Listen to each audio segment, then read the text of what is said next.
Andre Aciman's Call Me By Your Name is narrated by the character Elio, who is writing as an adult and reflecting back on a short summer romance of his youth. At that time, in the 1980s, Elio was a 17-year-old high school student, and Oliver was a 24-year-old graduate student, spending the summer at Elio's parents' home in Italy to work as a research assistant for Elio's father, who's a college professor. The opening sentences of Call Me By Your Name give a dynamic image of Oliver stepping out of a taxicab that just pulled up to Elio's home. Quote, "Later, the word, the voice, the attitude. I'd never heard anyone use later to say goodbye before.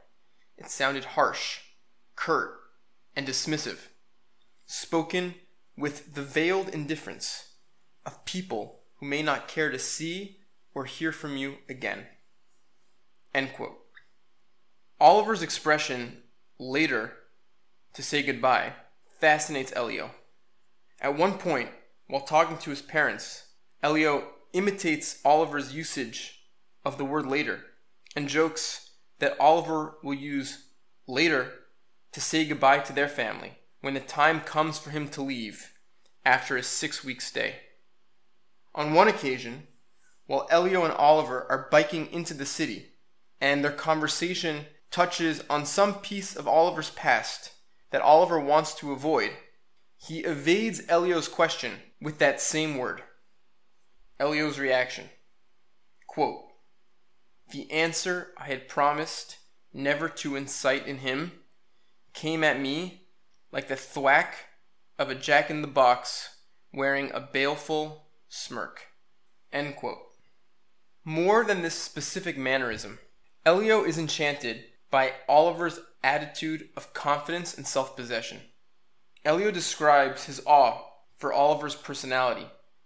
Quote, "He was okay with himself. He was okay with his body, with his looks, with his antic backhand, and with his choice of books, music, films, friends. He was okay with losing his prized Mont Blanc pen. I can buy another one just like it. He invited my young aunt for a tete-a-tete midnight gita spin in our motorboat. She declined. That was okay." End quote. Oliver's character is juxtaposed with Elio, who is deeply introverted.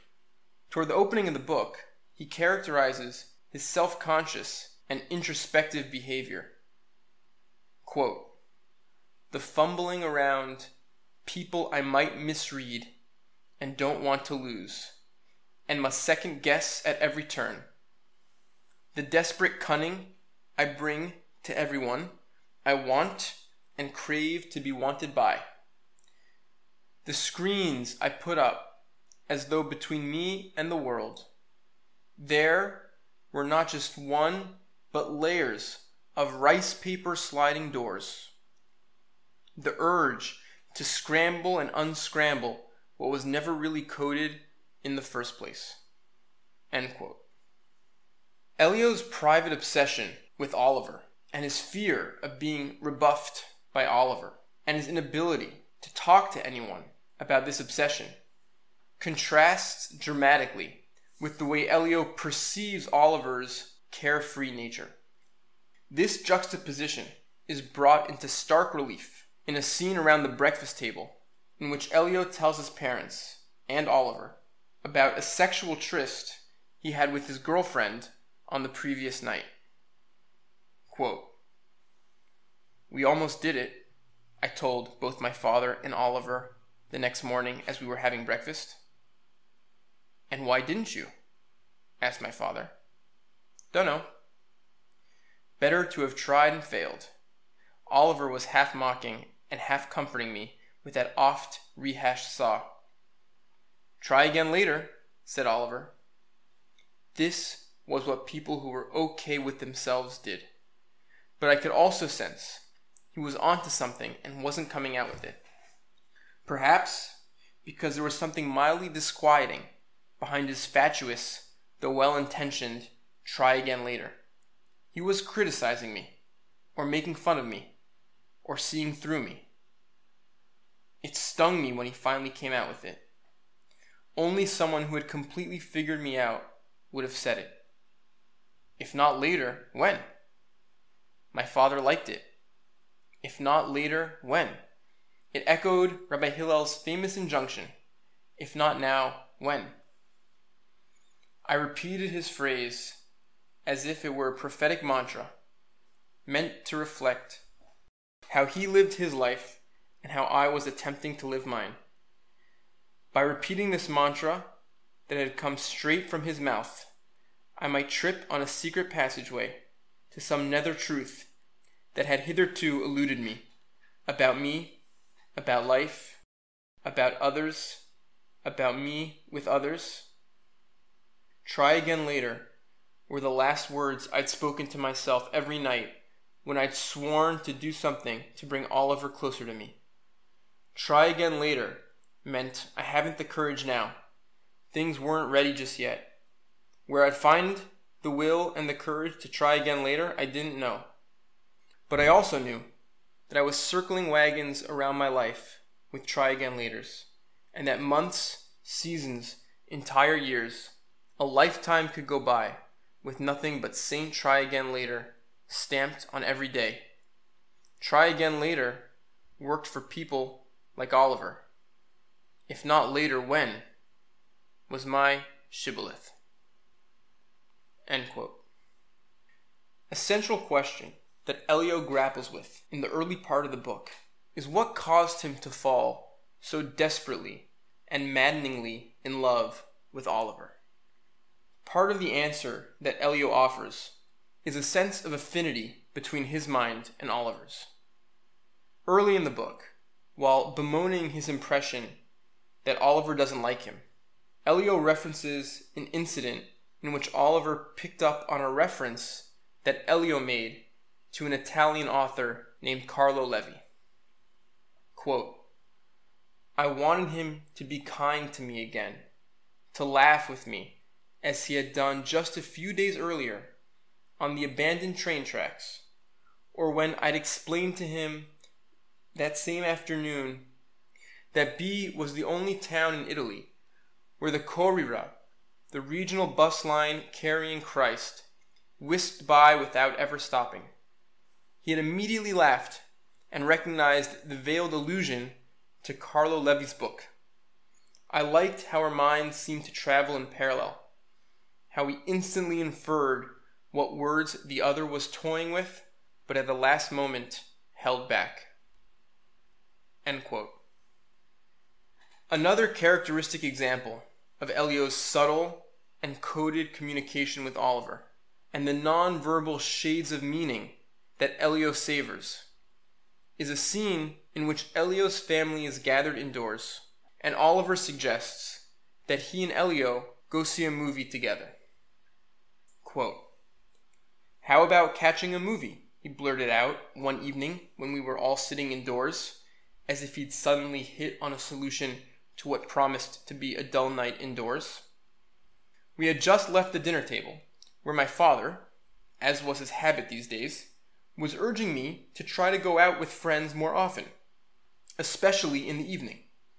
It bordered on a lecture. Oliver was still new with us and knew no one in town, so I must have seemed as good a movie partner as any. But he had asked his question in far too breezy and spontaneous a manner, as though he wanted me and everyone else in the living room to know that he was hardly invested in going to the movies and could just as readily stay home and go over his manuscript. The carefree inflection of his offer, however, was also a wink aimed at my father, who was only pretending to have come up with the idea. In fact, without letting me suspect it, he was picking up on my father's advice at the dinner table and was offering to go for my benefit alone. I smiled, not at the offer, but at the double-edged maneuver. He immediately caught my smile, and having caught it, smiled back, almost in self-mockery, sensing that if he gave any sign of guessing I'd seen through his ruse, he'd be confirming his guilt, but that refusing to own up to it, after I'd made clear I'd intercepted it, would indict him even more. So he smiled to confess he'd been caught, but also to show he was a good enough sport to own up to it and still enjoy going to the movies together. The whole thing thrilled me." End quote. Recurring throughout the book is a theme of repetition and obfuscation as a mode of human connection. For example, early in their summer together, Oliver tries to give Elio a massage, and Elio instinctively pulls away from him. After the fact, Elio wrestles with why he pulled away so dramatically, and why he feels compelled to hide his feelings for Oliver. Quote, "And why wouldn't I show him how like butter I was? Did I want him to act? Or would I prefer a lifetime of longing, provided we both kept this little ping-pong game going, not knowing, not knowing, not knowing? Just be quiet, say nothing, and if you can't say yes, don't say no, say later. Is this why people say maybe when they mean yes, but hope you'll think it's no, when all they really mean is, please, just ask me once more, and once more after that?" End quote. Another example of this theme is a scene where Elio and Oliver are sitting outside in the sun, and Elio is daydreaming about Oliver. Quote, "Elio." "Yes?" "What are you doing?" "Reading." "No, you're not." "Thinking then." "About?" I was dying to tell him. "Private," I replied. "So you won't tell me?" "So I won't tell you." "So he won't tell me," he repeated, pensively, as if explaining to someone about me. How I loved the way he repeated what I myself had just repeated. It made me think of a caress, or of a gesture, which happens to be totally accidental the first time, but becomes intentional the second time, and more so yet the third. End quote.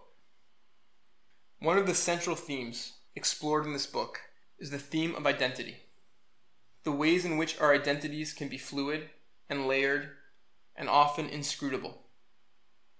Call Me by Your Name tells the story of Elio coming into a sexual maturity in which he is forced to reckon with a complicated sexual identity and a complicated gender identity. Late in the book, Elio finds and is affected by a poem titled The San Clemente Syndrome, which explores shifting and ambiguous gender identities. Eventually, Elio meets the author of that poem, and the author explains the title of the poem and provides a very powerful metaphor for the complex and layered notion of identity which is explored throughout this book. Quote, "Today's Basilica of San Clemente is built on the site of what was once a refuge for persecuted Christians. It was burnt down during Emperor Nero's reign.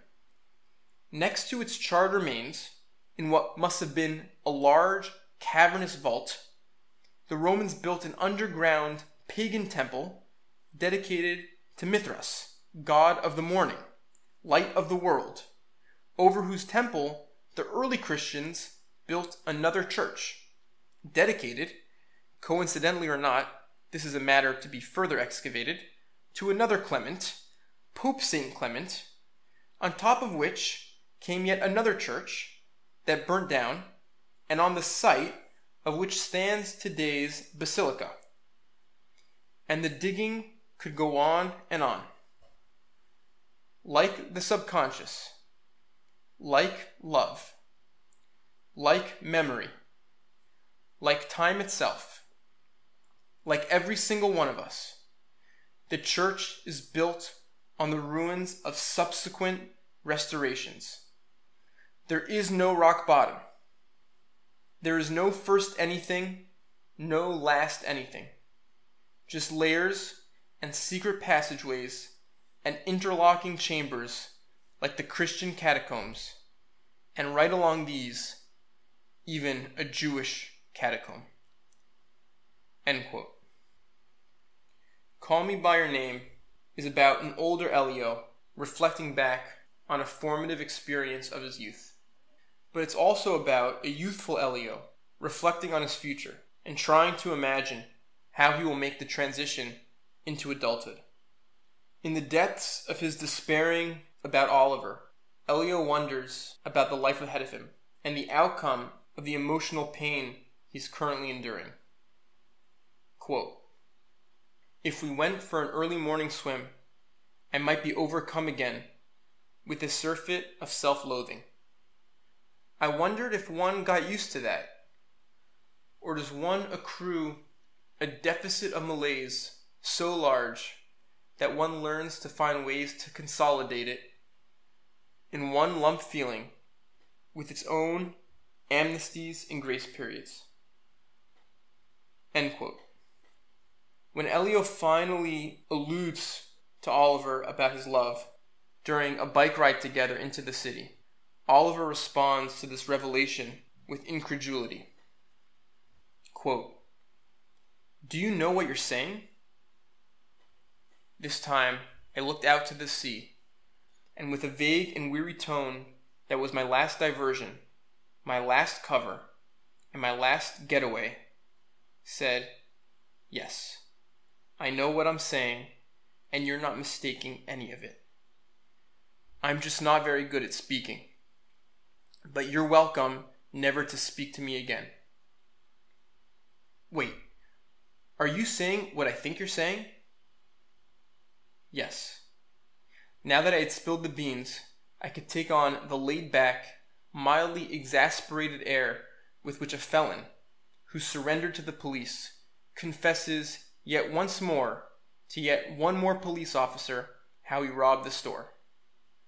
End quote. In this context, Elio meditates on what the future holds and whether or not he will be remembered. Quote, "A thought raced through my mind. Would my descendants know what was spoken on this very piazzetta today? Would anyone?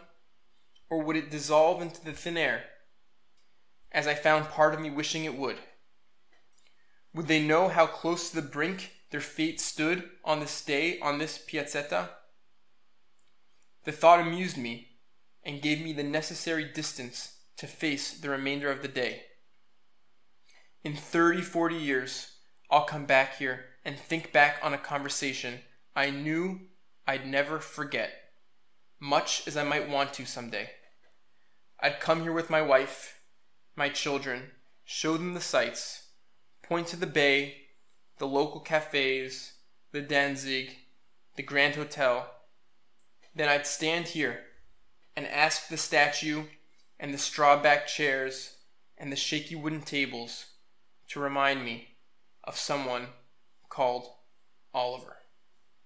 End quote.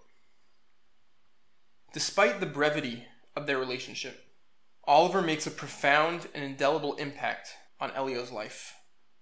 Call Me By Your Name captures the ways in which even short experiences can have long-term and powerful repercussions that echo and reverberate across decades. Despite Elio's and Oliver's efforts to keep their relationship a secret and to be as discreet as possible over the course of their summer together, Elio's father confronts Elio about his relationship with Oliver after Oliver has left the family and is now out of their lives. Elio's father makes it clear that he knows that Elio and Oliver have been in a romantic relationship and that he's not upset. Elio's father tries to console Elio in his sadness at having lost Oliver and explains that these kinds of experiences, their joys and their sorrows, are an essential part of what makes life worth living, and that we are given only one life to live and one chance at a youth which is ephemeral and precious. Quote, "How you live your life is your business. But remember, our hearts and our bodies are given to us only once. Most of us can't help but live as though we've got two lives to live. One is the mock-up, the other the finished version. And then there are all those versions in between. But there's only one. And before you know it, your heart is worn out. And as for your body, there comes a point when no one looks at it, much less wants to come near it." End quote. For me, this sense that life is short and fleeting, and that we should live life with an understanding that there is no second chance, is such a critical point of focus. It's this broad perspective about human life, about how people change over time, and how short experiences can cast staggeringly large shadows over a life. This full-bodied journey from adolescence to adulthood that makes Call Me By Your Name such a unique and compelling book. Call Me By Your Name is written in stunningly gorgeous and poetic language. The following quote is for me one of the most beautiful in the whole book. In this passage, Elio reflects on the enigma of his identity, and he interrogates the mystifying and ineffable nature of his love for Oliver. Quote, "Did I want to be like him? Did I want to be him? Or did I just want to have him?